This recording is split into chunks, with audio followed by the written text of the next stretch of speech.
Salam sejahtera, nama saya Tavalinggam Tavaraja dan hari ini saya akan memberi sedikit penjelasan berkenaan dengan isu gangguan seksual di tempat kerja. Gangguan seksual merupakan satu kesalahan yang amat serius dan jika dibuktikan, seseorang pekerja boleh ditamatkan perkhidmatan dalam syarikat berkenaan dengan isu ini. Gangguan seksual juga merupakan satu kesalahan dari segi undang-undang, bukan sahaja kepada hubungan majikan pekerja.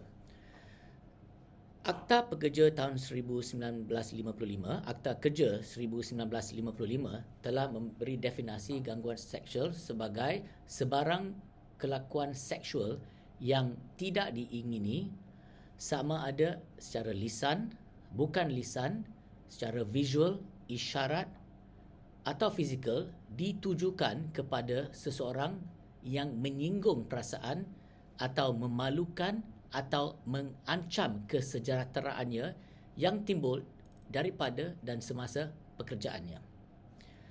So, bagaimana gangguan seksual ini berlaku? Terdapat 3 komponen yang kita harus mengetahui, iaitu nombor 1, siapa pengganggu dia. Nombor 2, bagaimana ia berlaku. Dan nombor 3, di mana ia berlaku. Siapa, bagaimana dan di mana. So, siapa mungkin penyelia, rakan sekerja atau orang luar, mungkin kontraktor atau pelawat di tempat kerja. Dan bagaimana gangguan seksual ini berlaku? Terdapat beberapa contoh. Saya memberi 5 contoh. Nombor 1, secara fizikal. Nombor 2, secara lisan. Nombor 3, bukan lisan melalui isyarat. Nombor 4, secara visual. Dan yang kelima, secara psikologi. Komponen yang ketiga iaitu di manakah perkara ini boleh berlaku. So, ia boleh berlaku di tempat kerja. Ia boleh berlaku di luar tempat kerja tetapi berkaitan dengan kerja, iaitu di social event, persidangan, kursus. Dan juga ia boleh berlaku melalui komunikasi, sama ada melalui telefon atau media elektronik. So, boleh berlaku melalui WhatsApp, SMS atau email.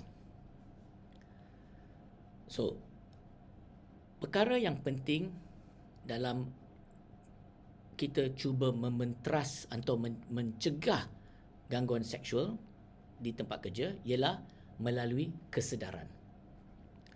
So, majikan perlu mengambil langkah-langkah untuk menyedarkan para pekerja berkenaan dengan isu ini dan ianya boleh dilakukan secara lisan, melalui latihan atau kursus atau secara dokumentasi melalui notis-notis yang ditampilkan atau dipamerkan di tempat kerja.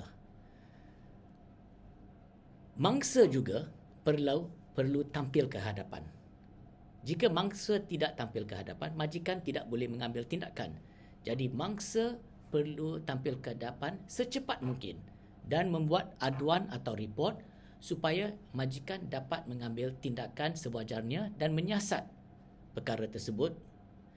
Dan perkara yang mangsa perlu memberikan, perkara utama ialah memberikan butiran secara terperinci balik kepada isu pertama, kedua dan ketiga, komponen-komponen yang saya telah nyatakan, iaitu siapa yang telah mengganggu beliau, bagaimana gangguan itu telah dibuat, dan seterusnya di manakah gangguan itu berlaku.